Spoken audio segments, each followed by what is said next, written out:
Let's talk about two of the performances that actually matter, and we want a long-form discussion now. We're going to do Illinois. We're going to do Michigan. We'll start with Illinois.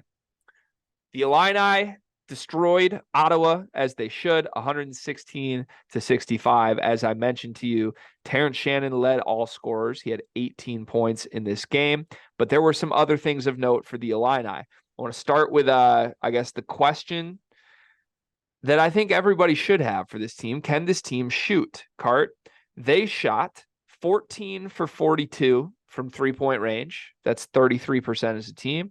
They shot 12 for 22 from free throw. That's 54% as a team. As far as not having a point guard goes, they did have 26 assists in this game to 12 turnovers. And picking out some other individuals just to highlight. The freshmen had very productive box scores by the end of the game, but a lot of it came in garbage time. I did watch this. I don't know if you did or not, but a lot of their production came late in the game. But Dre Gibbs-lawhorn did end up finishing with sorry, I'm looking at plus minus. Dre Gibbs-lawhorn had 15 points on 6 for 10 shooting. Amani Hansberry had 14 points and 12 rebounds. Both of these guys off the bench. They honestly had to wait like 8 minutes just to check into the game. So we're not saying those are breakout stars, but productive starts for the two freshmen. Outside of that, Luke Goody started 10 3-point attempts in this game. He only made 3 of them, though. Ty Rodgers, 2 points on 1 for 1 from the field. He had 8 rebounds, 3 assists, and a turnover. He was 0 for 3 from the free throw line as well. So that's everybody. I didn't mention your boy, though, Marcus Damask. Tell me what you saw from Marcus Damask in this game. Yeah, I was after rewatching this, I was just pleasantly surprised that Damask had some things to his game that I did not necessarily think he had. I thought he was able to show some playmaking ability. And he rebounded extremely well. He shot the ball well. He did the little things for this basketball team. I think Damask is going to be a very steady piece for this Illinois team the whole season.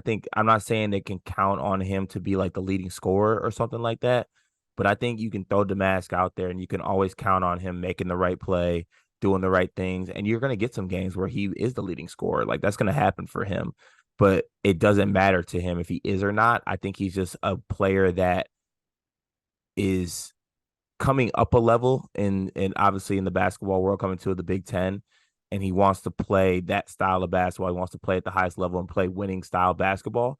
Now, will that translate to wins? I don't necessarily know, but it just when he was out there, I always noticed him out there, and I always thought he was making the right play, and he was doing the little things. He was hustling, and he was shooting the ball well. So I really liked what I saw out of Damask.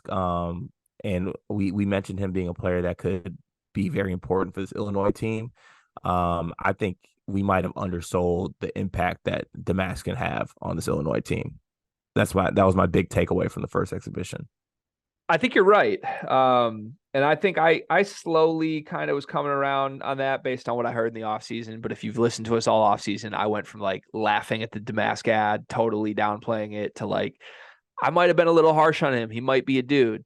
Well, now there's buzz that he's Illinois' second best player even, and you can do the math on what that means. But that's like real behind the scenes talk from Illinois circles. In this game, he had 6 assists, 6 rebounds as well, to your point of like doing everything. But he was by far the best facilitator on this team for a team that still, in my opinion, lacks a point guard. He scored 8 points himself, but to your point, he's not upset if he goes out and scores 8 points. Like, Damask is fine with that. I don't think he's come to Illinois to be a 20 points a game scorer. Here's my issue with Damask, and it goes beyond Damask for this team as a whole. Damask and Goody combined to shoot 5 for 15 from 3. And everyone who watched it, the takeaway is like, oh, they shot the ball really well. That's horrifying to me. I can't square it. I can't understand. Like, I watched it all. I did not think they shot the ball well. They shot 33%, and they're the best 2 shooters on this team. And like in the Discord, in other circles publicly, it's like, oh, Goody looked great. He missed 7 threes in this game. Like, I guess it's good he's getting them off, but I just they don't have a knockdown shooter. And people keep telling me Luke Goody's a knockdown shooter. He keeps making 30% or 35%. Well, that's why I feel good, because I wasn't one that I was like, Goody was off today. and he gave Okay. me 3 for 10. Like I think I'm gonna get 4 out of 10 on most nights from Goody. So Okay. that's how I felt about it. I think that's how people should be looking at it. Also, Luke Goody is confirmed like 6'8" too. I don't Yeah, know he's why I didn't big. notice till just now, but he is.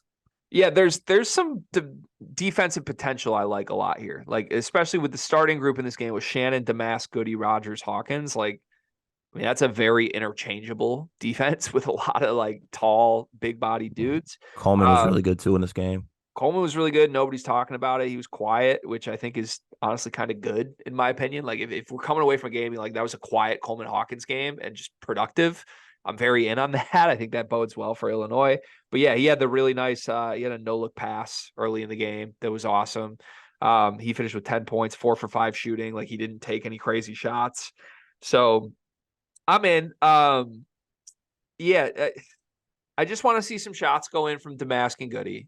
I buy the eye test of it. And if the collective Illinois fan base would be where you're at mentally on it, of like they didn't shoot well, I would like it way more. But everybody else is like, they shot really well. I'm like, no, they didn't. They missed a bunch of shots. Here's my concern. Can I do the big red flag? Yep. Sincere Harris and Ty Rogers gave them nothing. Nothing, nada at all, zilch, zero. And I know you and I are like big Sincere Harris guys. I think he's going to have games where he does nothing, and then he's going to have games where he's like in double figures with 6 steals. I'm not as worried about Sincere. He's a role player type to me, program guy, does the right things, gets after it defensively. Ty Rogers is in the starting lineup, and they've gassed him up as the point guard on this team.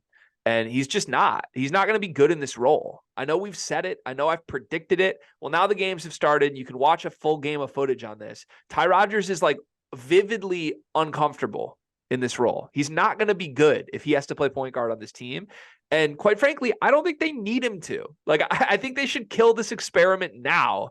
And whether it's Harmon or even if it's DGL, who I think you probably want off the bench to start the season at least, like, I would just stop pretending we think this is the move. I don't think it's the move. How many times do you need to see the guy finish with like 2 points and 3 assists and 0 for 3 from the line? He's giving them nothing. Am I wrong on this? No, you're not wrong on this. And I think that the main takeaway is from this is that we're saying this from a place where we're actually Ty Rogers fans and like fans of his game. Is him being a point guard just doesn't do him any justice. I think you hit the nail on the head with the phrase. He just looked he didn't look comfortable like whatsoever at any point in that game. Like it's just not fair to him, I think, to put him at point guard. And though it might be overreaction, I think they do need to sooner rather than later realize it and just play Ty at the 4 or play or however you want to work him in, just play him somewhere else. But point guard's just not it. Or even like, I guess I don't even care if it's quote unquote point guard, but Ty should not be the starting point guard on a good Big Ten basketball team. Like if you want to mess around and be like, we'll get Ty some point guard reps, he can be our off the bench guy, fine by me. If we're going to pretend Ty Rogers is a 30-minute a game point guard on this Illinois team, I think it's a massive mistake. Like anytime we've seen this dude have opportunities with this, it's been really, really bad. Other thing interesting to me, Dane didn't start. How do you feel about that? Horseshit. I don't know how you don't. I don't know how you don't start the most offensively gifted big man in the Big Ten. Would you make that move then? If you pulled Ty out, would you just go big and put Dane as starting 5? Yeah, but at the same time, I did enjoy like Dane just off the bench in like do him mode. That actually brought a pretty nice little smile and chuckle to myself as I rewatched that game. So, I actually wasn't mad at the rotations necessarily in this game. I was, even though it was a little bit surprising to see Moretti come in before DGL, and DGL actually having to wait so long to come in. But I don't know. I do think Dane deserves to start. I do. But also I'm not upset at him like coming off the bench and just being able to go out there and do things. I think my big thing is if you're bringing Dane off the bench, I don't know how you make that work with Hansberry also in the rotation. You don't need. I don't think. I don't think Hansberry would be able to do this against other competition. I think against competition like this, he would really thrive and be able to have dominant games. And it's something to be excited about for Illinois fans. I think the future of Hansberry is exciting, but I don't think that against high level competition, he would be able to replicate this. No, I'm not expecting like double doubles from him regularly, but I think like Mhm. I think Amani, I really like Amani. I love what I saw in this game. I liked him on paper before this. I think you want him in the rotation is the point. And to compare it back to like what happened last season, like to me, you want a starting center and then you want a bench center. If Dane is your bench center, what do you need Amani Hansberg? Like you shouldn't be Yeah, playing two bench centers, right? So like if right. Dane's really not going to start, then Amani should be getting DNPs in my opinion, or whoever's Mhm. worse, one of the two.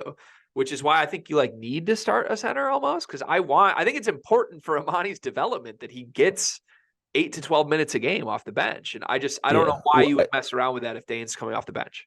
yeah, and I see a clear vision for guys that I think are not going to be major factors in the rotation. Like I think minutes that you maybe were going to allocate to Quincy Guerrier can be allocated somewhere else. Oh, you're off the Guerrier train already. He's Oregon Guerrier. I just think he's going to have games where he hits 6 threes and then games where he does nothing. If he's not hitting shots, he gives you nothing. Yeah, I think those. I think there was supposed to be a good amount of minutes allocated to him. I think some more of those minutes can be taken off and given elsewhere. Justin Harmon looks good. He does. Justin Harmon might be the starting point guard for this That's basketball team. anytime we talk about Justin Harmon, he just looks good. Like anything we've seen, he just passes the eye test. He looks For good. literally from the moment we started talking about Illinois back when they got him, and we were like, "Who the hell is this guy from Utah Valley?" Like, what? That's the point guard we're getting. From that moment, everything that we've seen, practice, overseas trip, this exhibition, any setting we see him in, he's been really good. I do think back to our game last week, is it good or bad? I think it's a good thing that Illinois has like 9 guys you could argue for starting. Like they had the 5 that started this game. They have Dane, they have DGL, they have Harmon, they have Sincere. That's 9 guys you could make an argument should start for this team. I think that's a good thing. This is a very deep basketball team. Final question for me on this. Give me a stock up, stock down. Like, give me a couple guys that are stock up for you, a couple guys that are stock down for you after this Illinois performance. Stock up on Damask, stock up on Coleman Hawkins, stock down on Ty Rogers, and surprisingly, I'm going to stock down on DGL. Whoa, I I'm don't, going I to don't, stock down on. I I'm didn't going see to that. Talk to me on that. because I just thought a lot of this stuff was like garbage time, like open run type pickup hoop against lesser competition type situation. Um, I wouldn't say stock down, but I think like a lot of people said stock up on DGL. I'm staying level. So if I had to pick one way, I guess I'll go stock down. Sorry, Mama Lawhorn. Okay. Stock up Justin Harmon, stock down Ty Rogers. I'll stick to just one name from my Okay. list, but man, let's cut the jokes, man. Just cut it. That's all I want with Ty, man. Stop pretending. AJ, what did AJ Hogarth say? They think I'm not who I am. That's how Illinois thinks of Ty. They themselves think Ty is not who he is.